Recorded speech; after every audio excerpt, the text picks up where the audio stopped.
part of our year-long public workshop series, and we're so excited to have Abbie Reese here with us this evening. She was a fellow at our Summer Institute in 2008, and this is her first time back at Columbia since then. And I think she'll say a little bit about how that experience shaped the trajectory of this project and sort of bent it in a new direction, maybe. But to more formally introduce her, she's an independent scholar and interdisciplinary artist who utilizes oral history and ethnographic methodologies to explore individual and cultural identity. She's the author of Dedicated to God, an oral history of cloistered nuns, which just came out in 2013 with Oxford. And she's working on a collaborative documentary that she's going to show us some in-process clips from tonight, called Chosen, Suspension of Disbelief in the Jesus Cage. She received an MFA in visual arts from the University of Chicago, where she studied visual anthropology. And her multimedia exhibit, Erased from the Landscape, The Hidden Lives of Cloistered Nuns, has been shown in galleries and museums, and she's presented her work at academic conferences internationally. So we have a great opportunity tonight to hear about a project through its sort of long and twisted path and different media and different disciplinary frameworks. And I'm so glad that you all are here. I want to mention that this talk is co-sponsored by Insight and is part of the Paul F. Lazarsfeld lecture series, and that there'll be books for sale in the hallway outside after Abbie's done talking. So welcome. Thank you. And thank you all for coming. Thank you very much. This is really exciting for me because I told Amy beforehand, this is kind of jumping into the story a little bit, but Columbia and attending the Summer Institute a couple of years ago in 2008 was really instrumental. That experience was really instrumental in the formation of this project. Not only in over several years, a shifting of my methodological approach, but in coming to understand that this wasn't such a common topic in oral history, and to really pursue it. It really picked up the pace after I attended the Summer Institute here. So for the past 8 years now, since 2005, I've been working with a community of cloistered monastic, cloistered contemplative nuns. They adhere to the Poor Clare Collatine order. It's a Franciscan order.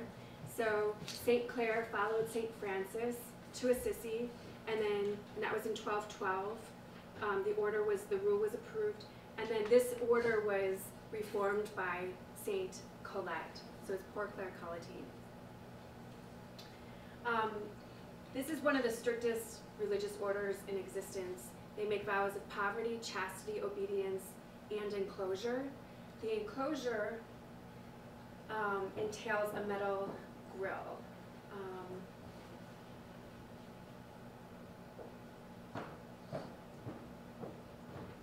And here's a still from some video footage. This is in the, I'm trying to remember, I think this is the downstairs parlor. The metal grills look differently in the different spaces. I heard very often that the metal grill is there to keep the world out, not to keep the nuns in. This is what the nuns would say.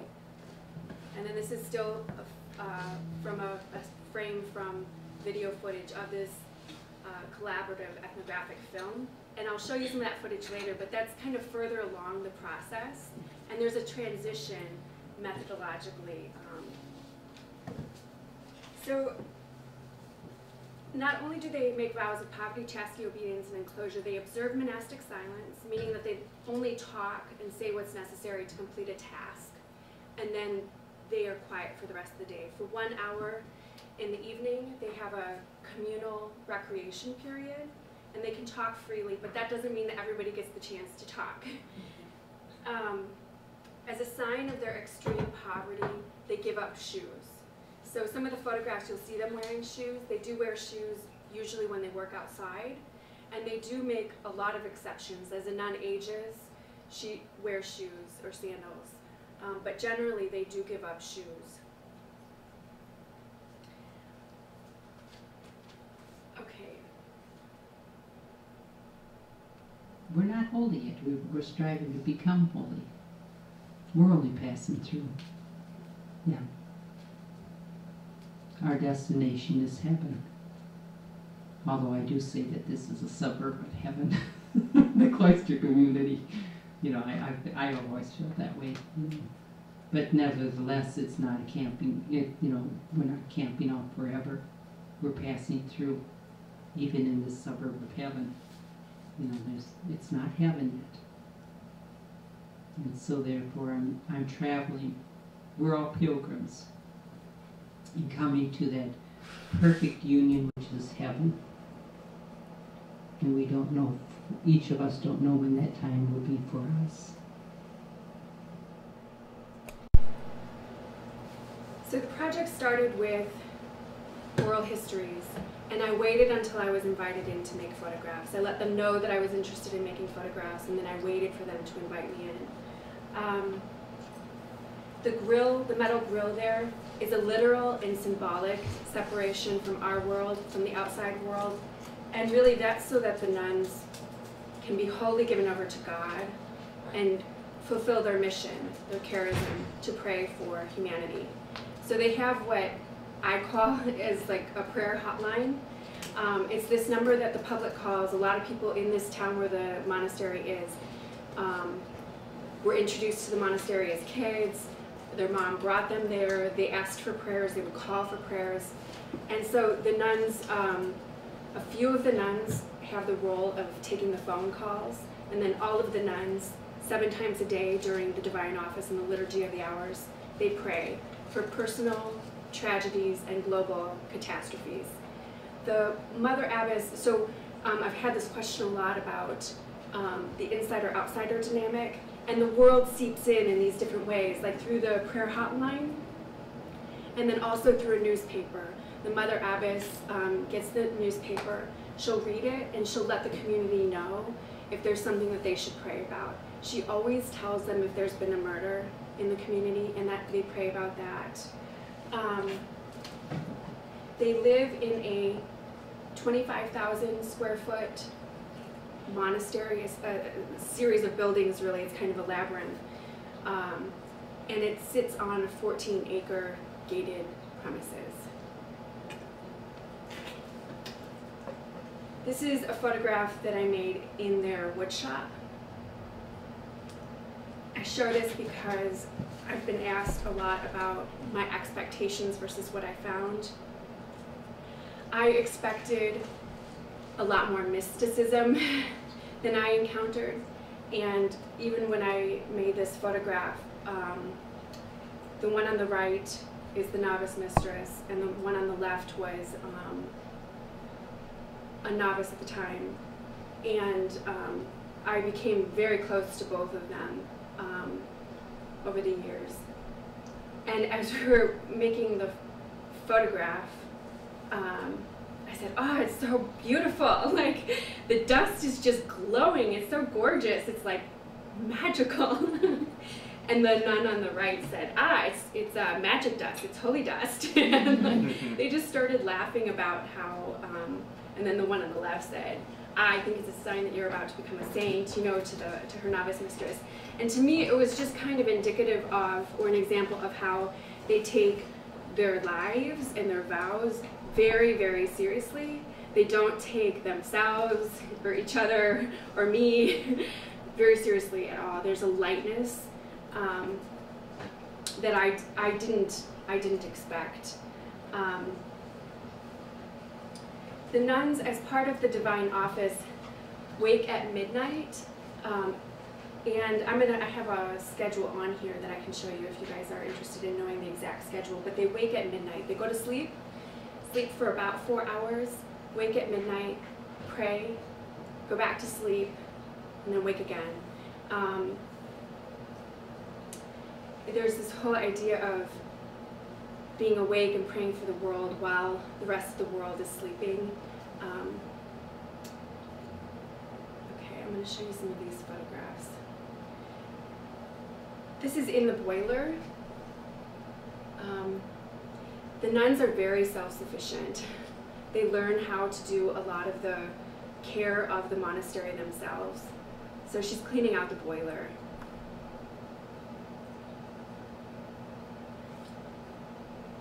So these photographs, as I came to, I think it was a really good process that the photographs came later. I came to understand quite a bit about their culture before going in and making the photographs, and really had in my mind this kind of Dutch, the Dutch paintings as I was making these photographs.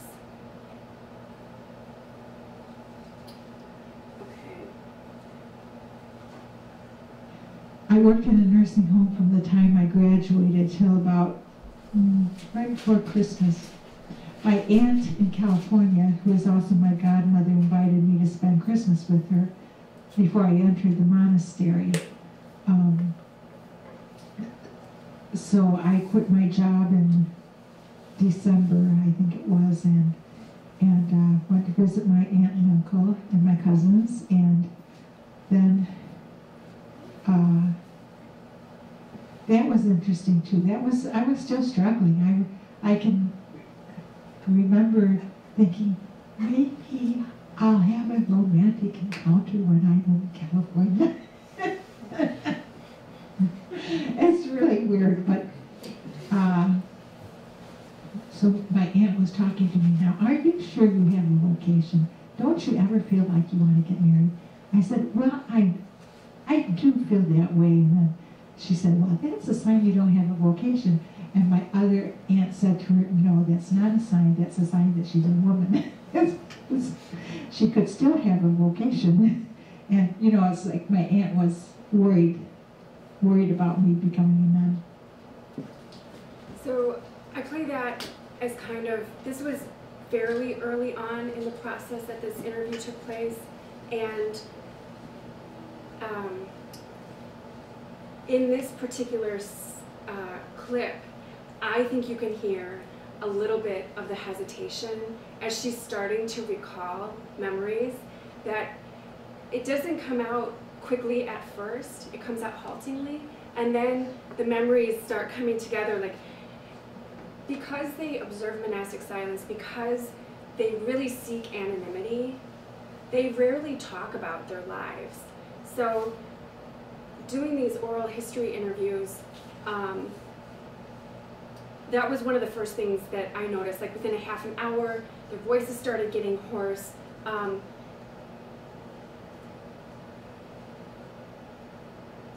It was kind of a process of unfolding during these interviews. And it takes years. It takes 6 years for a woman before she makes final vows. And it's this slow, steady integration into the community, which ended up being mirrored in my own involvement in this project. Like, I was in Switzerland and spoke at a couple schools, and I said to the students, I needed to take 6 years to learn about the culture enough before writing about it. And they said, it took 6 years, and I hadn't thought about it before, but it takes that exact amount of time for a woman to go through the process of formation. 1 year of postulants, 2 years as a novice, 3 years of temporary vows before she would make final vows, and it just so happened that it mirrored that kind of structure.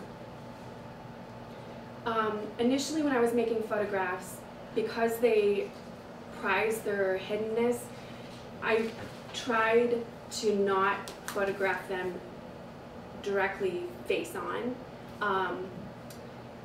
There are a few photographs from the photographic series that are straight in their faces. I did end up making portraits of them, of their faces, later on, but I really tried to respect their desire for hiddenness and anonymity.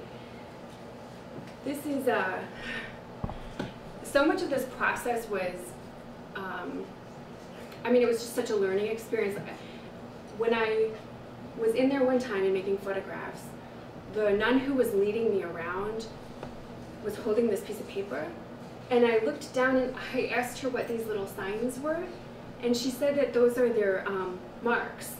Each woman, before she even has a new religious name, which happens during the clothing ceremony a year after she has entered. When she first enters, the Mother Abbess assigns her a mark. And this is for practical purposes, but it reflects some aspect of her character or spiritual quality. So this line over there that looks like maybe a flame, that's a spear. And then this one is an anchor. And then sometimes they have a letter from the name Claire or Francis or Colette. So that's what the C is. And this is the order of who was responsible for taking me from place to place as I was making photographs. So the spear was a server, and the anchor was a reader during the meal.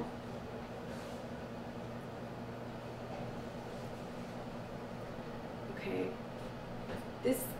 A lot of times what the nuns would say is that it is meant to be a strict life, it's meant to be a hard life.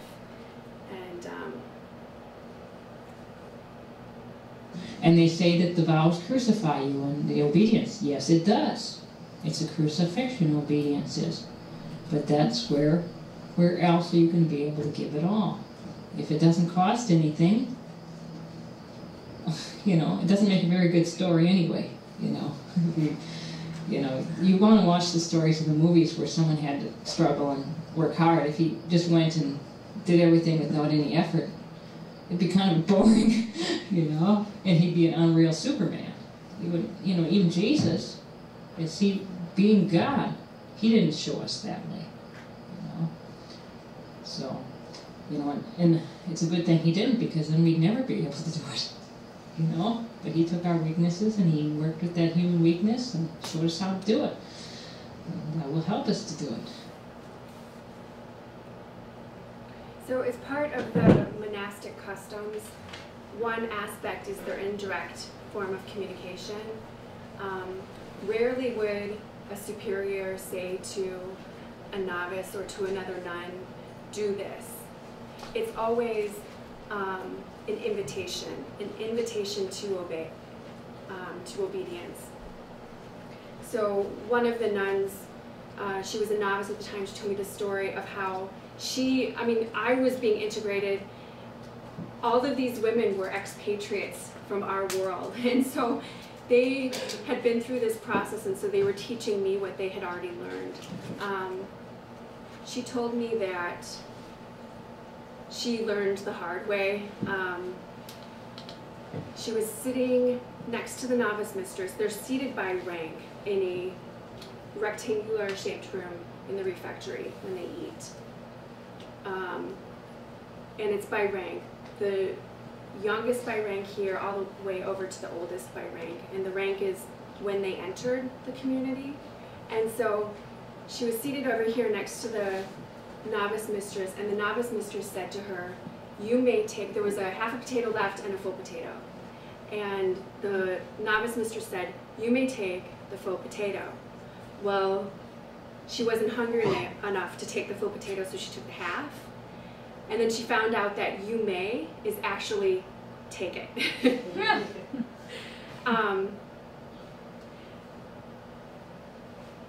This is kind of jumping ahead,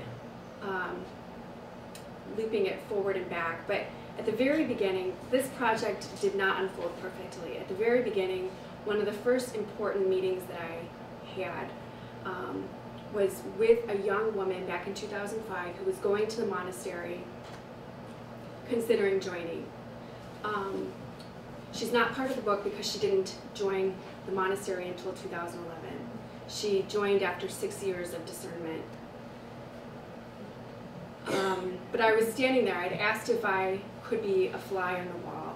And this story kind of illustrates, it's one of these illustrations of my methodological transition. So I asked to be a fly on the wall. I just thought I would be an observer who wasn't making any kind of impact on the situation, and taking pictures and making notes. And about a half an hour into their dialogue, I asked a question just to clarify something. And the mother abbess looked at me and she said, "A fly on the wall, eh? I wish I had a swatter." Oh, wow. And I was like stunned at first. And then I covered my mouth and I just started laughing. And then she started smiling. And, but it was a very quick and one of the most direct forms of communication they ever had with me, to the point. But it was a very good, quick, early lesson in do what I say I'm gonna do, stay in the background. This is something that kept with me for the rest of the project. Yeah. The project evolved to the point where they would invite me to different events. This is a photograph of a woman, a nun who had just died. She had Alzheimer's for a number of years. She had served during World War II as a member of the WAC, and then she became a nun in an active order, and then transferred to the Cloistered monastery. And the project transitioned from being me approaching them with this question, you know, trying to understand their life, which is so different than what I am experiencing out in the world, and so different from this culture of people seeking the limelight, looking for the limelight, being hidden away. But the project transitioned to really them kind of seeking me out. And this is one of those key moments where when this nun died, the mother abbess called me and asked if I would like to come and photograph the funeral service, which would have military honors for this veteran, from the rooftop of the monastery. And to me, that's one of those markers within the project of where the authority was kind of shifting, and it became much more of a collaboration and them working with me as collaborators in this process. So this is just after the funeral service, and you can see the casket there in the back.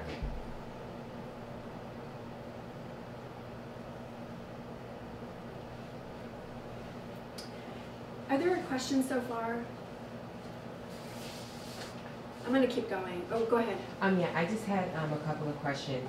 One of two very important questions that I had, and I'll leave the rest for later, is how exactly did you attack writing the narrative? Because it seems like it's a delicate balance between journalism, narrative, and oral history, while keeping within the sanctity of the order and the intricacies of Catholicism.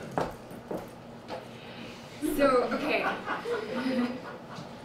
Well, earlier with the students, somebody had asked me about how I edited the work, and I said I didn't tamper with the words so much. And I clarified with Amy after the break. I said, you know, I should really clarify. I was not changing the words. I was focused on leaving the words as much as possible as they spoke them. So it isn't as they would have written it, but it's as you would hear them saying it. It's not in the order that they would have said it, though. I restructured it in a narrative form. And it was. Those are those calling sections, though, where it's just their own words. Right. Okay. But you didn't feel like you were tackling or having to, you know, tackle internally with yourself between what it is that they're trying to, you know, I guess express, and realizing that you're dealing with religion and having what they're telling you and what the story that you're trying to tell. Were you feeling like you were having some internal tug of war trying to tell the story, or? I would say that that struggle would have come before I started writing, because I'm not Catholic, and so there had to be this. This process, just like they go through a process of discernment to find out where they truly belong. Is this the monastery that I have a calling from God? I think this is what they're saying. I have a calling from God. I need to find out where it is that this calling fits. I had to go through this kind of discernment process of understanding aspects of their culture, which is totally linked to their religion. So I had this immersion process of them explaining different aspects of their life, and I had numerous opportunities and took them to go back and say, what does this mean? Explain this. Does that answer your question? Yeah. Yeah. Okay. So as far as what initially brought me there, I, just after college, read an article. The way that I remember it is that there was a trend of young Italian women going back to the habit. And as I remember it, some of these women were the daughters of fashion designers. And so I became really hooked on this question, or this fascination kind of, with not only departing culture, but departing family history. What would compel a young woman my age to make such a drastic countercultural decision for her life? So when I lived in or worked in different communities, I would reach out to different religious orders, kind of gauging whether it would be a good fit. This community ended up being a really perfect fit for a number of reasons, and we can go through those later on. But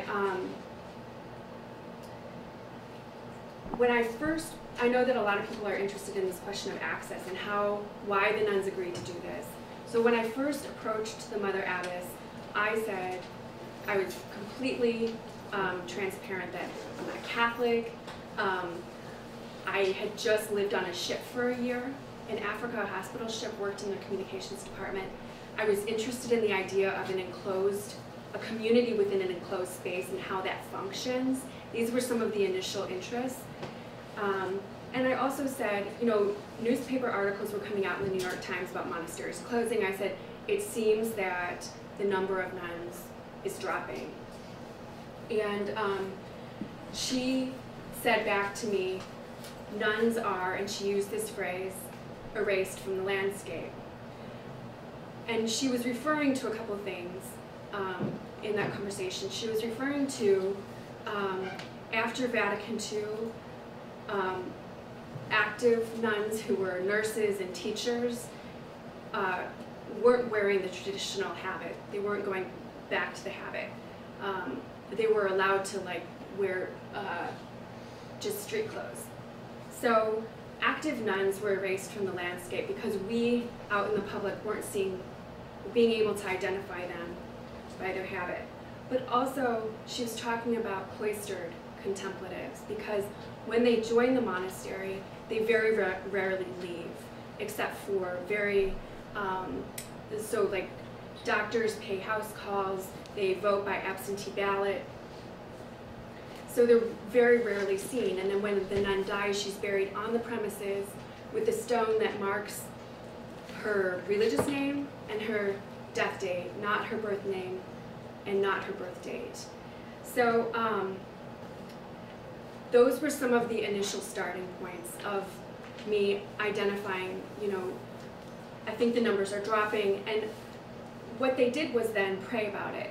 She prayed there's an elected council, there's the Mother Abbess, and then there's the Vicaress, and then there's the rest of the elected council. And these members are called discreets because they're supposed to be discreet. So she prayed about it, and the community, or the council prayed about it, and then they took it to the rest of the community and they prayed about it. And then several years passed. I did visit on occasion, but it really picked up steam after I came to the Summer Institute here at Columbia. Some of the nuns, for example, the one, the romantic encounter, would work within the hierarchy of the monastery to meet with me additional times for these oral history interviews. She was very sociable. She described herself as sociable, and she would, for example, tell the Mother Abbess, if Abbie wants to meet me again, I'm totally available. And then she would say to me, tell the Mother Abbess if you want to meet with me again, because that's how it worked. It flowed through the Mother Abbess.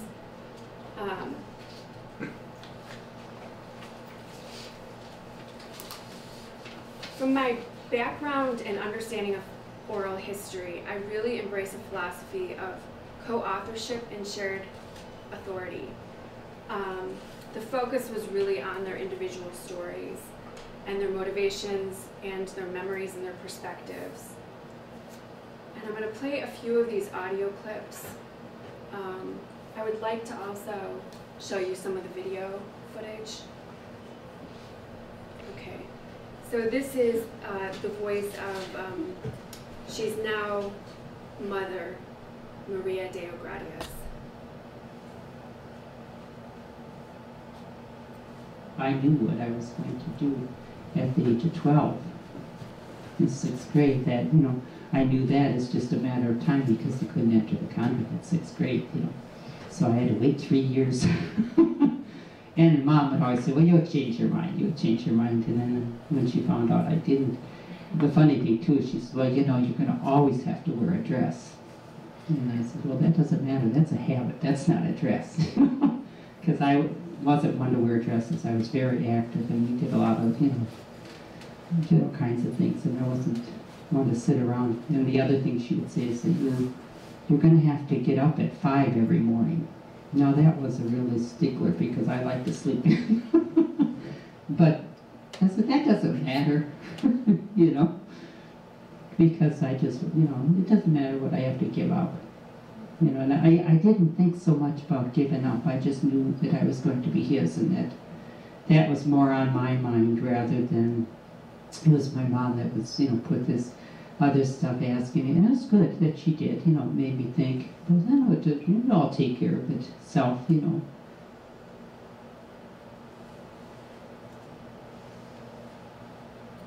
I mean, I was counting the first week. You know, I was making percentages and everything else. The other sisters in the novitiate, you know, my nickname was Sister Calculata because I was counting and counting and counting. And I will admit, I count for other people too. I do. I count not just for myself, but because I think it's a wonderful thing and I think it's exciting. And, you know, I didn't do this out in the world, but I never had anything to look forward to as much as this, and something that I really think is really important. So yes, I was, you know, because it's been a dream for me for, you know, it was 15 years. It was a dream for me to be our Lord's spouse.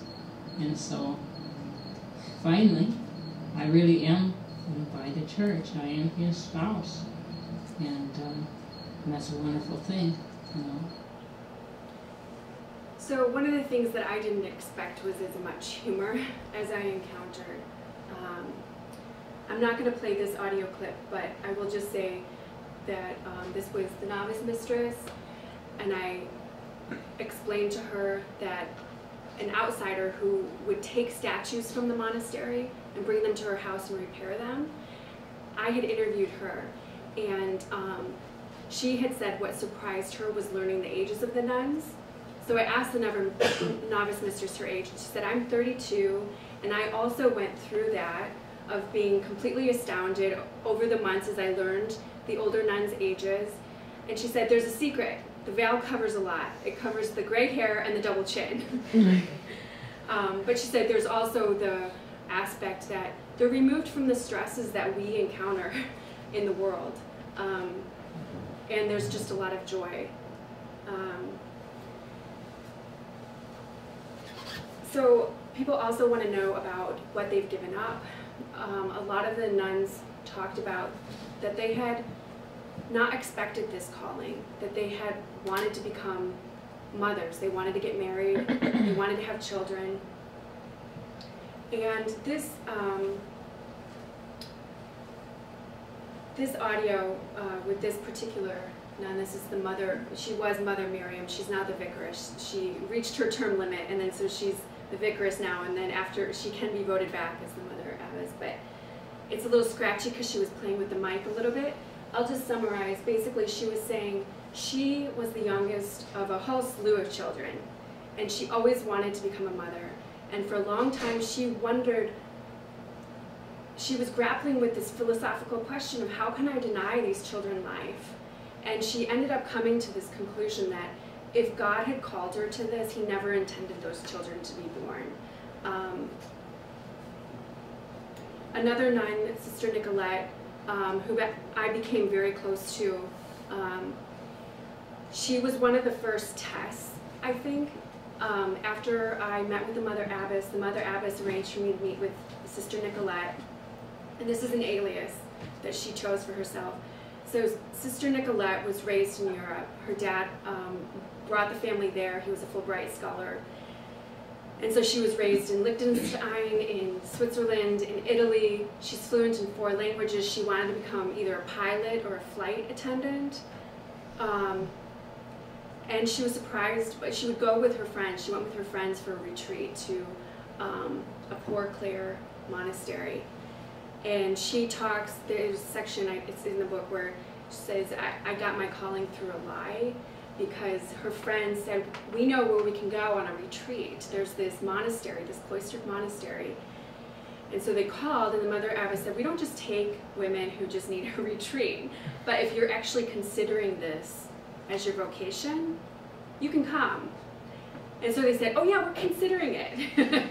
So they let them come, and the other 2, the friends of Sister Nicolette, were sisters, biological sisters, and they took applications. Sister Nicolette didn't, but she started to believe during that visit that this was her calling, and it was something she was fighting with, because being so proficient at languages and having an understanding of Latin and being claustrophobic, she says, in an elevator, she says that she didn't think she could live in a cloister, because enclosure, cloister, claustrophobia all have the same Latin root. So for some of them, an obstacle was their own personality, and for her it was this, just like with Mother Miriam, it was the question of this philosophical question of, I'm denying children life. For Sister Nicolette, it was like, does God really know me? Does he know my personality? Like, this is not something I can do. But she eventually came to the conclusion that if God was calling her to this, he was actually going to give her the grace to carry it out. And all of them would say that without the calling, you could never live this life. It's so very difficult. I'm going to play. It's all about a relationship with God. This is Sister Nicolette. And, it really, if you just had to summarize it all, it would just come down to that. And it's all about a relationship with God, and that's fruitful. So you're bearing fruit. And I love the whole idea of like spiritual motherhood. That, you know, we're the spouses of Christ is another name for sisters. And our fruitfulness in the church is to bear spiritual children. We're like the vows of poverty, chastity, obedience, and enclosure. It's all like freeing us. It's like a freeing of the whole person from all of those things that would be contrary to the vows. You know, so it's not like a like something that's like restricting, you know. So like when you think of enclosure, it's not a restricting of the person. It's almost like You can miss all those things. Well, I think what was hard is when they got home and, you know, you weren't there. We went to a new life, and you're thinking each day is new, you know, and each day you learn something new, and we're there left with an emptiness, you know. It's almost like a bell. I mean, they're left empty until you write your first letter. I think once they have visits and they come, and, you know, then they get adjusted and they realize that you're happy and they're happy, you know, but it does take time, I'm sure. Well, I think what was hardest when they got home and, you know, you weren't there. We went to a new life, and you're thinking each day is new, you know. And each day you learn something new, and here they are left with an empty, you know, it's almost like a bath. I mean, they're left empty until you write your first letter. I think once they have visits and they come and, you know, then they get adjusted and they realize that you're happy, then they're happy, you know, but it does take time, I'm sure. Well, I don't know if I ever adjusted to something. You know, it's just a supernatural life, and it's not natural. So you would rather live a natural life. I would say, you know, I mean, the body and everything would rather just sleep when it wants to sleep, you know, and forget the bells.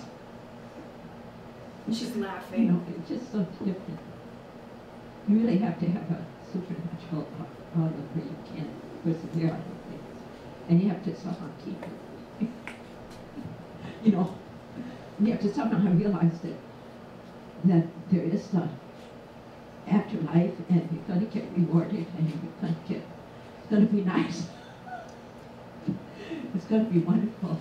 All your dreams will come true, but not till you die. I mean, you have to die first. So this one, I accidentally jumped ahead. I was asking her, it's like this paradox of being detached from the world, but also deeply connected to it and caring for it. And she said, yes, that's exactly what it is. We leave the world in order to be for the world. And this last one, that's the eldest nun by rank. She's been there for, I just figured it out before the talk. I want to be sure exactly how many years she's been in there. She's been in there for 64 years. She entered June 29th of 1950.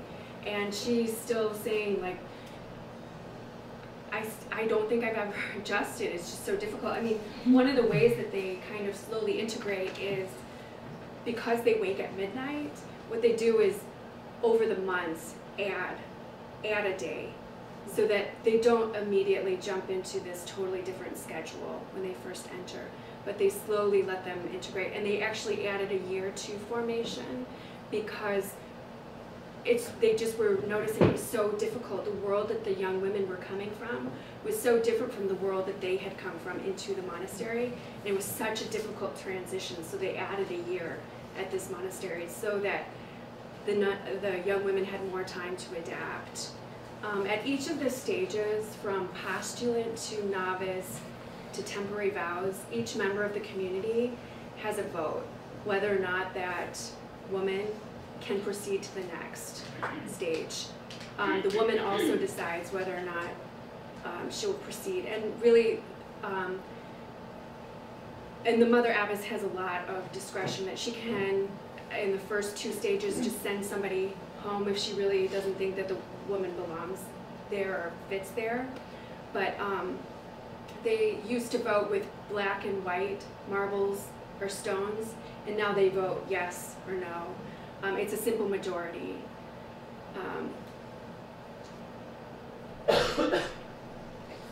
Are there any questions so far? I think we're getting close to 7, isn't it? Yeah, okay. So I want to show you some of this video footage, but I can take maybe a question before showing you if there's anything relating to what I just... Yeah? What do you mean by adding a year? Oh, so it used to be 5 years of formation. Oh, okay. And then they added one extra year, so it's 6 compensate. years before they make final vows, because once they make final vows, they would have to appeal to Rome before they could leave, like before they would be allowed to actually. And it's a papal enclosure, so they report to Rome, to the Holy See. Hey. So the camera gives them inside, and that metal that we just saw, the race, you always had to stay outside of that? No, so when I conducted the oral history interviews, we would usually sit, this is the upstairs parlor, and there's square bars, and this is the parlor where they visit with their families usually. So I would sit and slide the microphone through and do the oral history interviews there. All of the photographs that I did are inside of the enclosure. And then the young woman who you just saw speaking into the camera, I met her in 2005. I wanted to follow somebody through that liminal phase of transitioning from one identity individually and socially and culturally into the monastery. I interviewed her for years and years. She's not in the book because she didn't join the monastery until 2011. That whole time I didn't know if she was going to join. She didn't know if she was going to join. She ended up joining. I always felt like when I was doing oral history interviews with her, I always felt that there was something holding her back. Like her family wasn't supportive, but I didn't know what was really holding her back. If it was something with me being the mediator, and or what it was. So I decided 2 years ago, started deciding to give her a video camera. She was a painter, she'd been a blogger before she entered. I knew she was visually astute. She had seen what I was producing. I kept showing them the photographs that I was making, so they knew what my aesthetic sense was. And so I basically kind of was proposing this idea of, and I had to go through the hierarchical chain of, what if I'm not the mediator? What if this video camera is? What if this video camera is operating as if it's her eyes encountering her world? And so I basically operated as a director, saying, can you document the material culture, like of your daily life? Can you make impressionistic, beautiful images, moving images? And can you make diaristic footage? Speak into the camera. I didn't give her specific instructions of speak into it this particular way. I love that being a product of social media, she speaks into it in a like confessional way. It's kind of a very familiar kind of trope that that's how that evolved. And I didn't know what would evolve, but I was completely blown away by, she's so much more free speaking into the camera than she had ever been when I had been interviewing her for 6 years. But I mean, granted, she was in a very uncertain psychological state of, my family's not supporting me, I don't know where I belong, her family wanted her to finish college, and then she had college debt, and then she couldn't find a job, and then, so she is much freer now that she's in the monastery and she's a little bit settled. There's that to be considered as well. Thank you very much for the interesting materials you presented. I wanted to ask a question about mental health and social isolation. One of the things I was struck by when I read some of the pages in your book was that they share with you information and materials that they might not have otherwise even spoken to each other prior to this conversation. So given the context, given the social institution in which they're trying to become socialized into, given the potential possibility of social isolation, how does this community understand issues of mental health and well-being? Okay. What are their struggles with depression, with anxieties, with stress, with various issues, and how did those who suffer through those conditions, you talk about physical suffering in the book, but I was more interested in the mental suffering and relating that to obviously the spiritual understanding that suffering is part of the practice and part of that. Sure. So I guess there's 3 different answers to this. One is that in this process of educating me about their community and also sussing me out, they gave me a book to read, and it was a book about monks. And this book, the account is pretty harrowing. Of one of them goes through, takes the self-flagellation way too far. The nuns have read this, and they gave it to me to read. This is not a practice that they espouse, but they wanted me to understand what else has been written and understand also like how other people are interpreting monastic life. A second answer is that they did, one in particular shared some emotionally difficult stuff that oral history protocol is you share the oral history transcripts and it's a shared authority. This is their story. So I didn't include that in the book at her request. The third thing I would say, is that she is now the mother abbess. She was the vicaress at the time the book was written. Maria Deo Gratias is the name she chose. She did work as a psychiatric nurse for a time. I would say it was either her or the old Mother Abbess, the former Mother Abbess. It was the former Mother Abbess who said, in the past, there was a saying or a thinking that holiness is wholeness, and she doesn't agree with that. She thinks that basically, in essence, humans are flawed, and there's this striving for wholeness. I would say that the current Mother Abbess and talking with the two of them, they're very aware of mental health issues, and that's something that they would definitely be on the lookout for. And also that as a woman integrates into the community, that's something that they would be aware of. They don't, like the current Mother Abbess says, we're not looking for numbers, we're not looking to add numbers to our community. We're looking for people who actually have a calling and who fit and who belong here. If they don't belong, it's not, it's not a place for people who are trying to escape.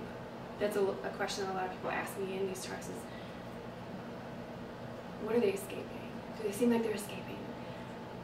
You couldn't live it, they say, if you didn't have a calling, if you didn't have the grace of God, if you had, yeah.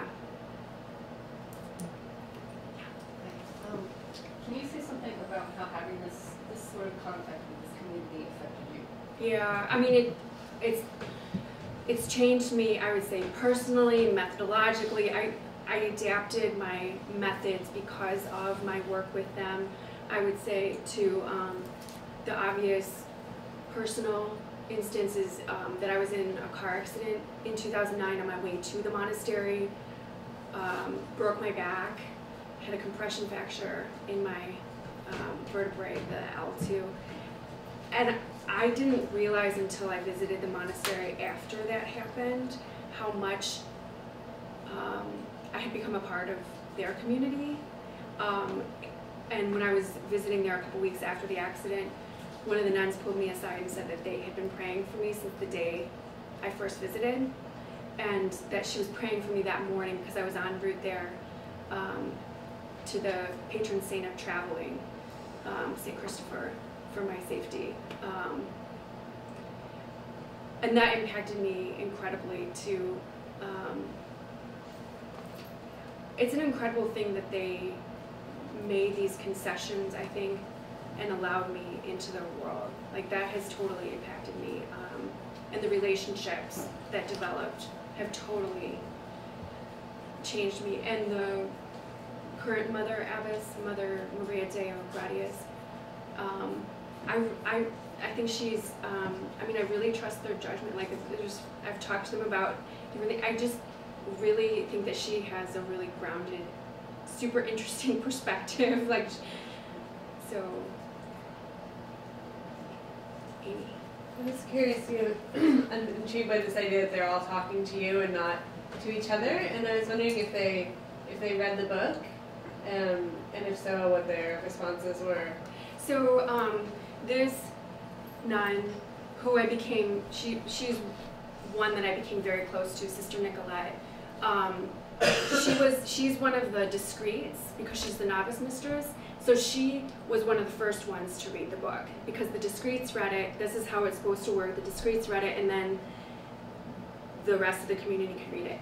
And so when I visited, I was, I wanted them to like the book. So I visited with her, and she said, "This is true." She said, "Everything you've written about us is true. It's us without our makeup on." And which I think is cute because clearly they don't wear makeup ever. But yeah, and then there was one, I heard from the Mother Abbess that one of the nuns took issue at the beginning with, in the intro, it's like one of the first lines. She read the rest of the book, but this is what she took issue with, that I described what she was wearing as revealing. But she showed me the photo. And she was the only nun who ever, in a direct kind of way, commented on the way I was dressed. And I'm glad she did, but she basically was saying that what I was wearing was too revealing to go into the monastery. She said, and so I talked to Sister Nicolette after that, and I said, she said, "You have to understand, this is Sister Nicolette, we only ever see each other's hands and faces.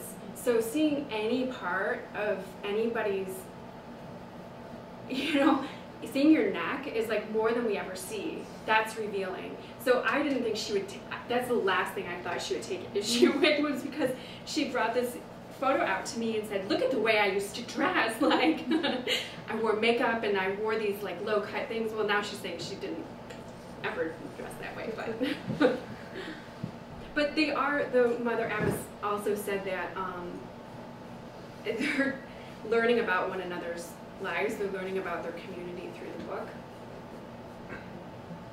Yeah, I had 2 quick questions.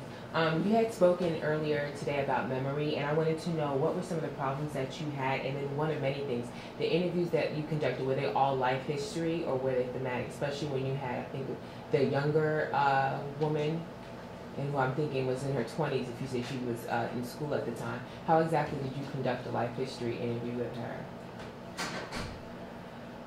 So your question is, what kind of interviews did I Yeah, conduct were they life with them? history or all thematic? Or was it like a mixture of both interview styles in order to get a more well-rounded picture as to who these women were?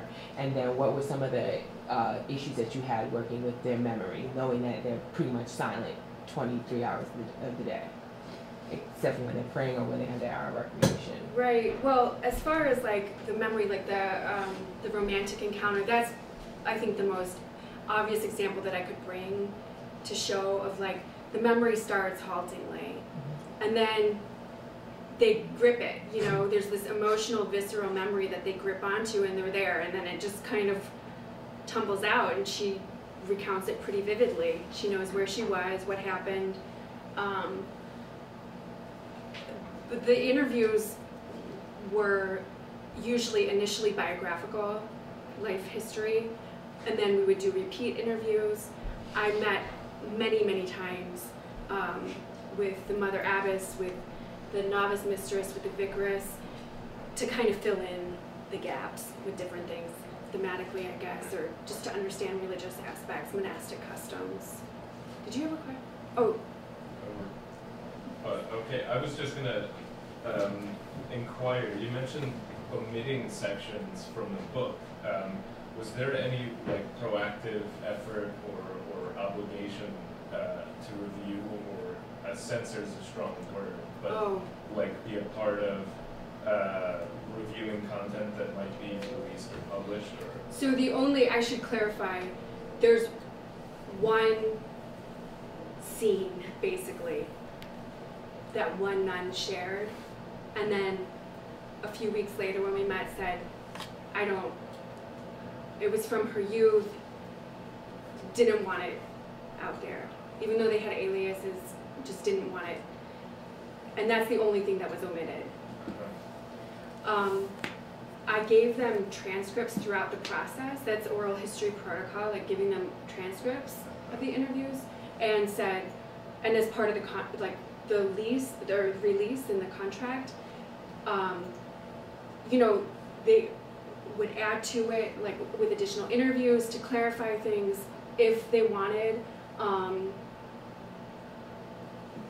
So they've all read all their transcripts, and I will say that I think there were 2 nuns who came back. One corrected 2 pronouns for me. It's the Marian sisters, A-N, not O-N, was one of them.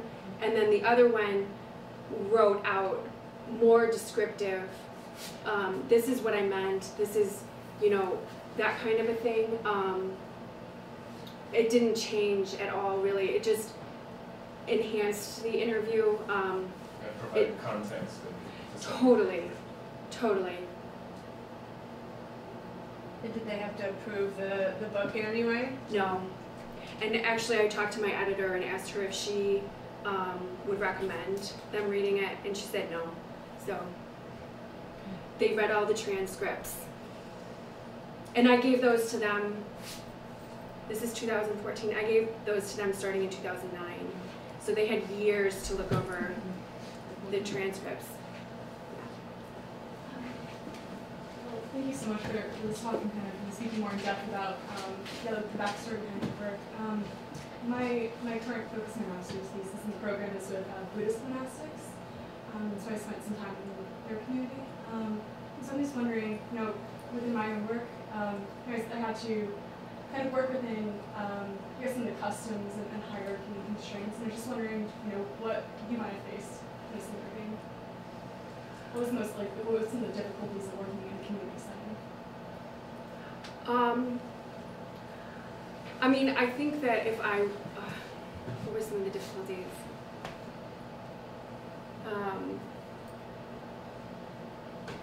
I mean, honestly, it kind of felt like the process unfolded intuitively and kind of naturally. Like, I learned about different things and then I respected that. I learned that they value anonymity, and so it was either I or the mother, I can't remember which, proposed aliases. You know, it's a small measure, but it gets at that underlying hiddenness, you know, or the one nun pointed out, like, you're not so modestly dressed. So I started dressing way more modestly. Like, I was never wearing low-cut tops when I went there to begin with, but I started wearing way more modest, like not showing anything below here, you know, and black all the time.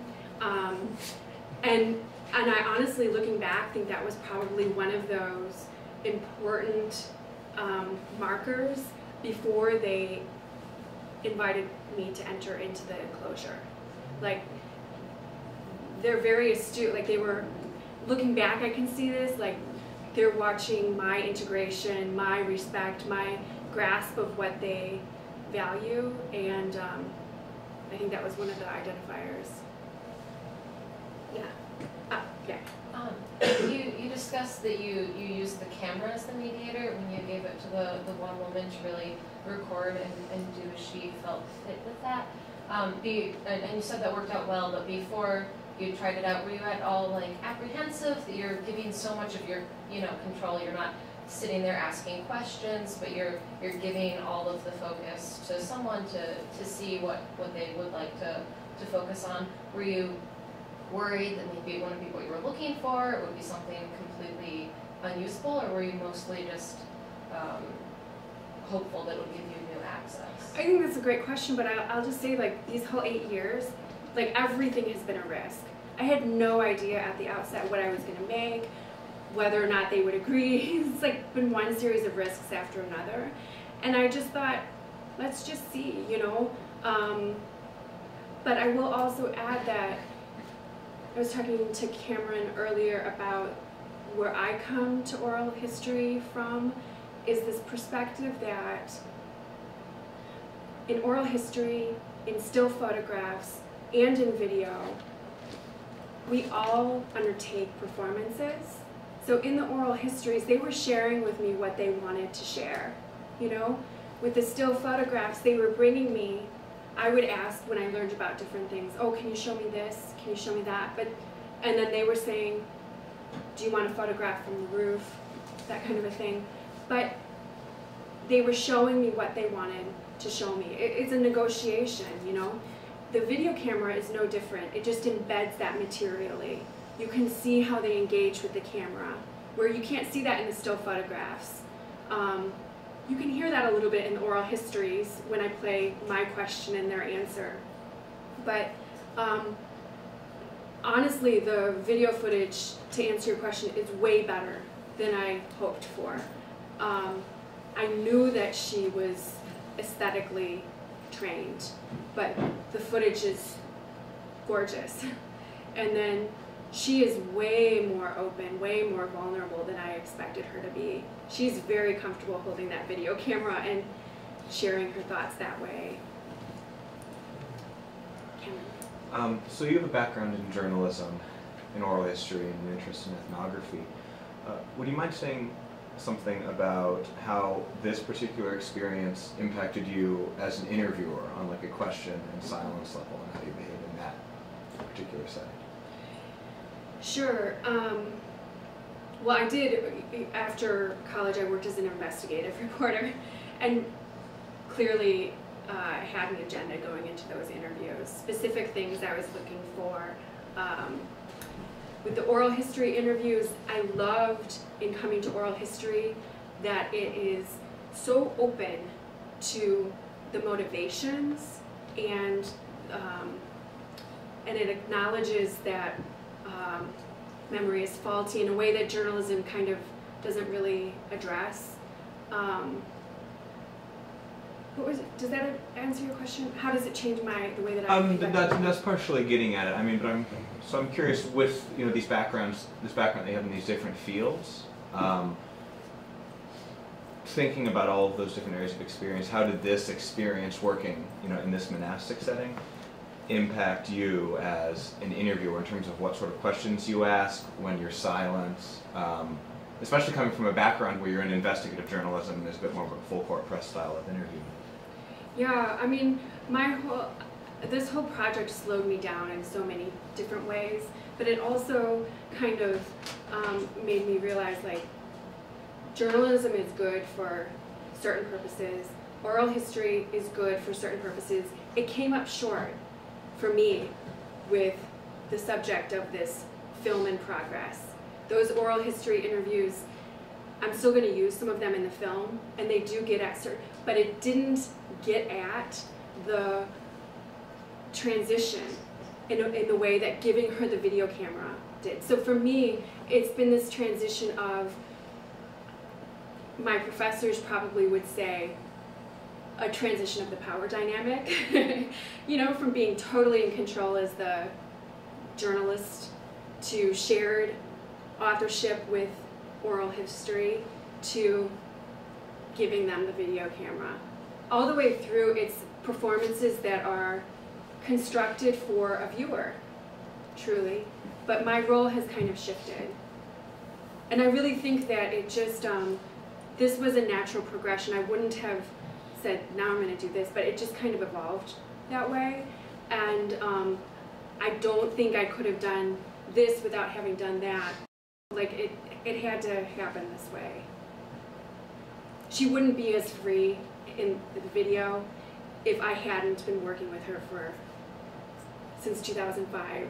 And there was that trust, and then had been working with her community, and she trusted her mother Abbess, and her mother Abbess trusted me.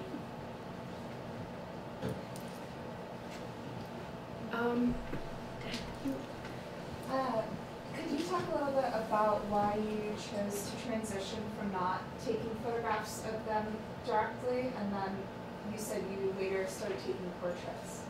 That's a really good question.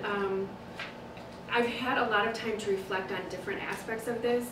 I haven't reflected on that. I don't have a good answer for that. I think I proposed it. Like, I would, over the years, propose different things. They'd pray about it. I'd give them space. They'd decide whether or not to do it. All of the nuns that I conducted oral history interviews with, I did make portraits of.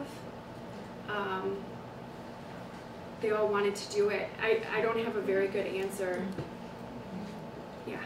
Can you speak about how you approached Oxford and what materials you had when you approached them and whether you approached other publishers? So I did simultaneous submission after I had written the manuscript. The whole thing? Yeah, Okay. pretty much. I did revisions, but let's see, and you have to tell them straight up if you're doing simultaneous submission. I think I can't remember, to be honest, which department I initially pitched it to. She liked it, that editor liked it, but it wasn't a good fit for that department. It was either history or religion, I can't remember. I didn't know that they had an oral history series. I feel like this whole project is like, didn't know enough. But okay, so I spoke at OMAR, the Oral History of the Mid-Atlantic Region Conference in 2010, I guess it was. And the series editor, is that what his title is? I think he's the series editor, was there. And once, no, he's the senior advisor. Once I spoke to him, then it kind of went through pretty quickly. Through the oral history series, which was a really good fit. Yeah. If I may come back to this fundamental tension that you describe between the ideal and the reality of their lives. That they are constantly striving to be that perfect person to serve God. And the reality, and in some sense, just their fundamental humanity. How do they negotiate that? And what if they fail to live up to that? So it's very individual. You know, one of the nuns, Sister Nicolette, says, this is her quote, I was talking to her about the ideal versus the reality, and she said, we were just having this discussion that somebody else said they're distinct, they're separate, but she thinks that the reality, or they're tied together. The reality and the ideal go together. And what's the question? Let me get at the question again. I was just curious as to how they felt when they failed to live up to some expectation. And then related to that, it could add an extra question, which is... Wait, let me answer the first question first. Sure, go ahead. So the goal Mother Maria Deo Gratia says is to become a saint. Every day, collectively, they say together, I'm sorry. They say this to one another, they say this to God, I'm sorry for any way that I have offended you. There's this constant recognition that they are human, and yet they are striving for something that is a supernatural kind of existence. For me, this was part of the pull to the project. These women inhabiting a heterotopia, it's, in a sense, neither here nor there. They're partly on earth, really serving as intermediaries with God in heaven. It's this unseen realm that they're living for within this rich material culture. So they're very aware of the paradoxes, the complications, their humanity, but the constant striving, and that God will help them do it. Only by the grace of God can they do it. Michelle. So the words that keep going through my mind are trust, respect, and patience. From you, for you, and for them. And to me, you've had to sustain those three things for a very long time.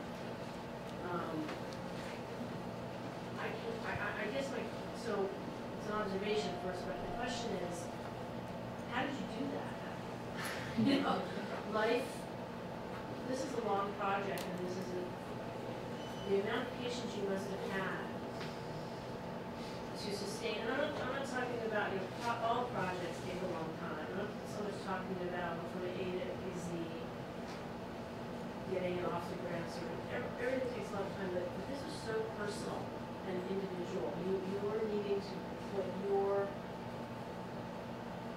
intention, attention, and those three elements, trust, respect, and patience, into every single thing you did with this. I can't imagine that this, I know this has been a passion of yours for a long time, I can't imagine this was easy. And how did you sustain it? I just think, I mean, there are so many ways I could answer that, and I think one of them is that this is something I couldn't let go of. Like, I just really fundamentally believed that the stories were valuable. It was a different perspective than what I would otherwise encounter on a day-to-day basis. And so I thought it was valuable. I also really found it personally gratifying because I became attached to these women. We developed relationships. And then I would say that intellectually, it was super stimulating. Like these paradoxes and trying to understand how these different, it's a very complicated kind of world, and I found it totally satiating as I learned different aspects of it. I think too that there are ways that I fit with this project that not even knowing about cloistered monasteries when I first started the project, not knowing that they still existed. But I was, my parents moved us kids from Chicago to a small rural town when I was young, and it's a very insular community. It's a farming town, mostly German. So my dad was raised Jewish, my parents raised us Protestant. I had a lot of training just growing up in dealing with an insular community. At the very beginning, I wouldn't have told you that's why I sought these people out, but I think that that helped me, that equipped me with the skills. Just to follow up, yeah. What kind of support did you have in your work? Obviously, you were the main person, the only person, I should say, dealing with the nuns directly. But what kind of support did you have or not have behind the scenes? Did you do this all yourself? You mean financially? No, I'm actually not talking about money. I'm talking about the practical issues of getting through the material and so forth. Yeah, I mean, I think kind of early on when I told a few people about the project. When I was here at Columbia with you for the Summer Institute, that was one of the turning points where not knowing that this really kind of hadn't been done, and so that kind of was a driving force of, but people like Peter McGuire, who taught at the Institute, he's an oral historian, Steve Rowland, these people were like mentors to me throughout the process. So I would reach out to them and say, ask them a question or get feedback. Not very often, but I did reach out to them. They were amazing mentors. Does that answer? Yeah, and even more granular than that. Just listening to all the everything. Oh, I did all of it. You did. I did all the transcribing. Yeah, with a past project, much smaller on a community in a small town. The local hospital had donated their transcribers to do all the transcriptions, but with this, I wanted to do the transcribing. I really kind of wanted to seep in, and also, I mean, there's practical reasons, like to really hear it a second time, to improve my interviewing skills when I go back, like all of that, like active listening. Did you have any financial support throughout the 8 years? I basically was working jobs to and near the monastery so that I could do the project. When I made the exhibit, I did a Kickstarter campaign, and that paid for the expenses of framing the exhibit. It didn't cover my time or anything like that.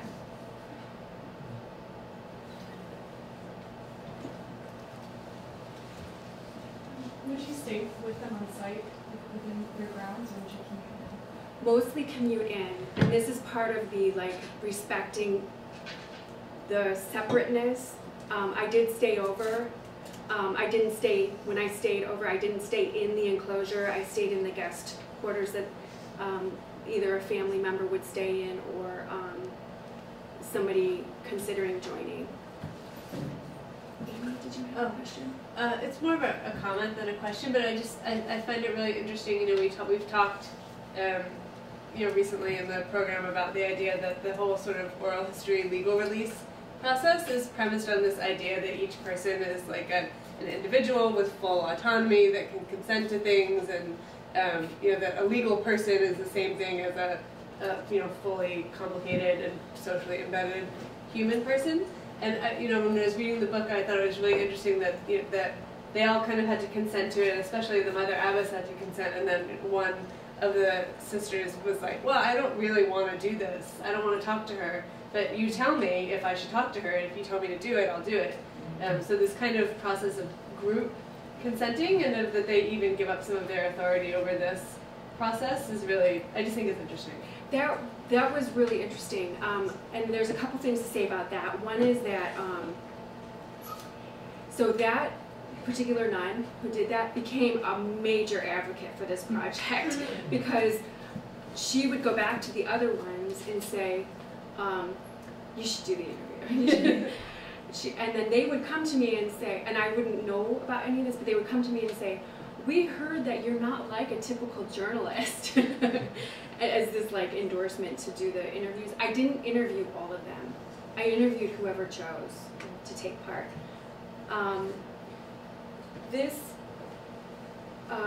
The nun in the video, she's she just became a novice. The mother abbess, this is kind of in contrast to that comment of giving up authority. I don't know how much, when I gave her the video camera, authority shifted. She was admitted into places within the monastery she had never been to video there. She also was,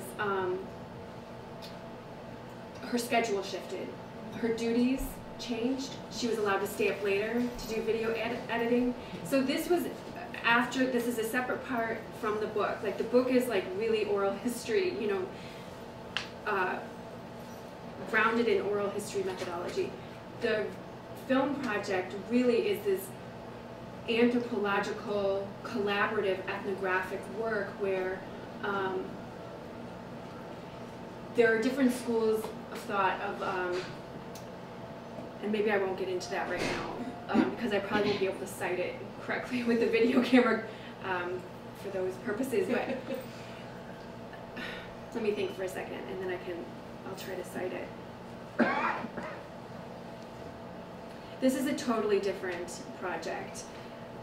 In giving them the video camera, there's this,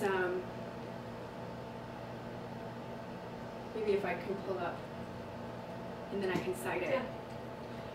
There's this idea of individuals and communities going through a ritual of rebellion. In particular in Africa, where women are not given much authority generally, this one particular community, there's a ceremony, a ritual, in which for a few days the women act out in aggression, and then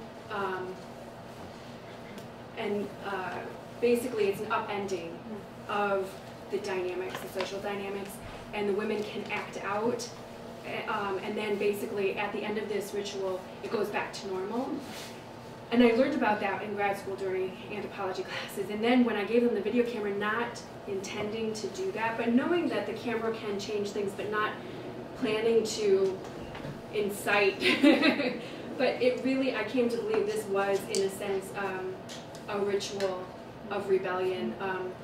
Authority shifted, everything shifted for a short time, but then when I went and collected the video cameras, I said, will it, you know, how will it change now? They said, it'll go back to normal. And she's, here it is, Max Gluckman. Talked about it as a ritual of rebellion.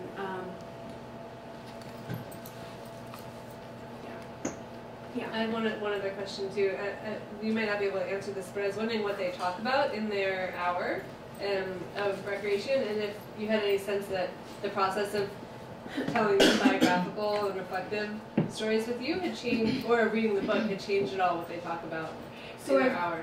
I've sat through their hours of recreation, several different hours of recreation, and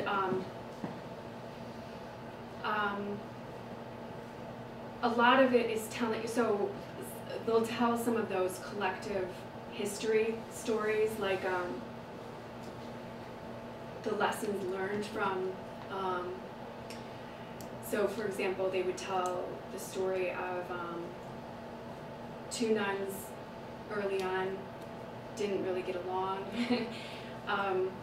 While they were tasked with working in the garden together, one day one of the nuns put either marbles or rocks in her pockets and then walked out, and then when the other one started talking, she started putting marbles in her mouth to keep herself from speaking back.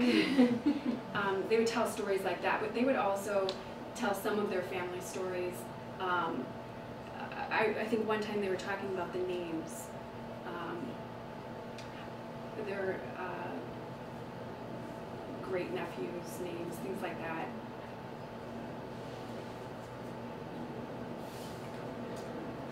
Do we have time for? We have time for a couple more questions if there are any, but okay. All right, if I'm allowed, I'll ask one more question. Were there situations where people ultimately left the community? And if so, was it a stigmatized activity or act?